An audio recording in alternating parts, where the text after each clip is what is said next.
there is a principle called Wu Wei. Wu means none or not, no, negation.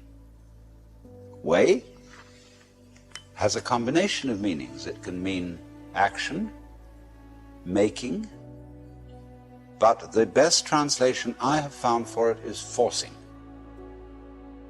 And so Wu Wei is the principle of not forcing in anything that you do. Now we know when we watch any performance of an artist, be it a dancer or an actor or a musician, we know immediately when the performance is forced. And we say it doesn't ring true, it's too artificial, it doesn't seem to be natural. Many people who study the Taoist doctrines think that Wu Wei means do nothing, in the sense of laissez-faire, be lazy, always be passive. It doesn't mean that. There is a time for action. When you study judo, you use muscle only at the right moment. When your opponent is hopelessly overextended and off balance, and you add a little muscle to it and you throw him across the room. But only then. You never use muscle at the wrong moment. For as Shakespeare knew perfectly well, there is a tide in the affairs of men which, taken at its flood, leads on to fortune. And so Wu Wei is based on knowledge of the tide, the drift of things. Get with it. Wu Wei is the art of sailing rather than the art of rowing. So, one of the most famous sayings in the Lao Tzu book is, superior virtue has no intention to be virtuous, and thus is virtue. Inferior virtue cannot let go of virtuosity, and thus is not virtue. So one could also say, the real Wu Wei is not intentionally Wu Wei, and so is Wu Wei. But inferior Wu Wei so tries to be Wu Wei that it isn't.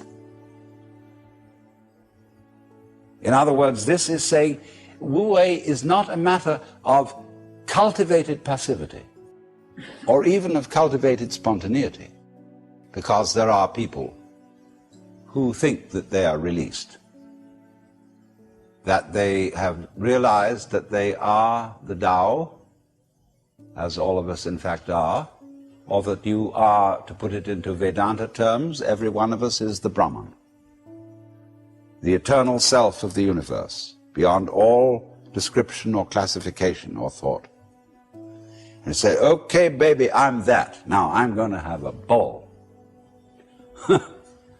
Well, what kind of a ball do they have? Well, what they do is they look up the rules on which society runs and do the opposite. Well, that's still running by the rules of society. And it's the mirror image in reverse. That's not spontaneity.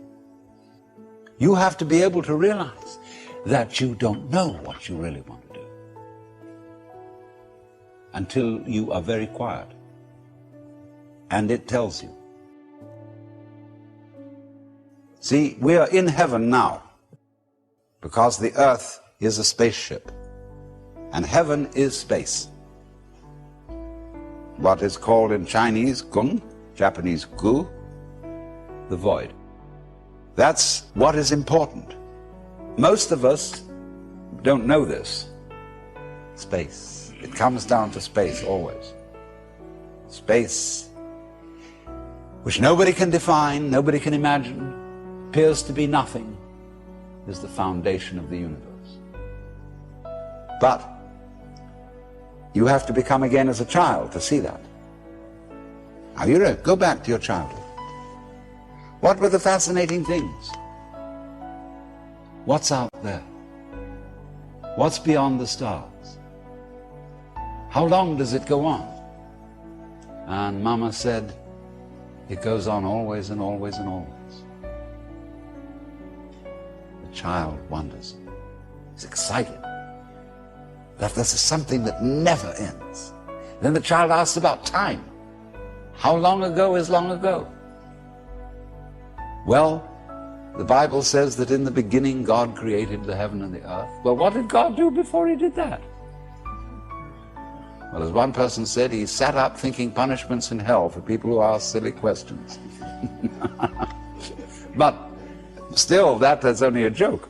And the child thinks of God going back and back and back forever, never beginning. So in the same way you think about death. Go to sleep and never wake up. Never. Why, it would be as if you never had existed. Not only you, but everything else. Which is, of course, the way things were before you were born. You know, how about waking up after having never gone to sleep? That's quite a thought. There's something fishy about it all. So we get a funny feeling when we think those questions really through. Very funny feeling. And children, you see, love to get into that funny feeling. Children do all kinds of weird things. They like to spin around as fast as possible, so they watch suddenly the whole ground goes tilting.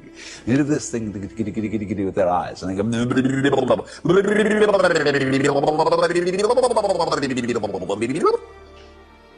and they make faces and test out their bodies in all sorts of funny ways. Because they know from the beginning that the world is weird. This strange thing. Because everybody knows what it's all about. Only they won't admit it. Being brought up is being taught not to admit it. But you know very well what's going on. But in order to find out once more as an adult, you have to become again as a child. So what does that involve? It means, ladies and gentlemen, would you please check your ideas and opinions at the door? First of all your philosophical and religious views, all your logic, because I say check it at the door advisedly, because you can pick it up again when you go out if you feel unsafe without it. I'm not trying to argue you out of your opinions and views.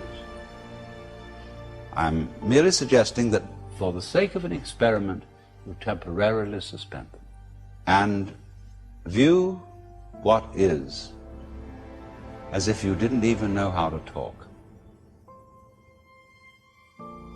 Red is not red, blue is not blue. Hard is not hard, soft is not soft. Male is not male, female is not female. There is just this jazz. It will not be possible to compel yourselves into this way of looking at things, because what Buddhists call habit energy is going on.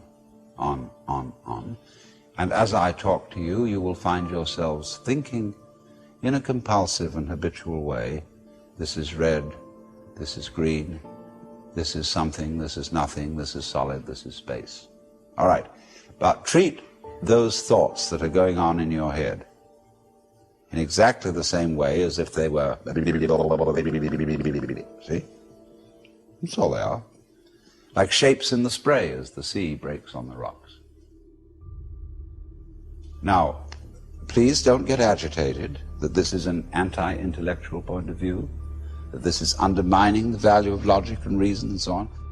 That we'll bring all that back later when we need it. But just for the time being, let's simplify. Close your eyes.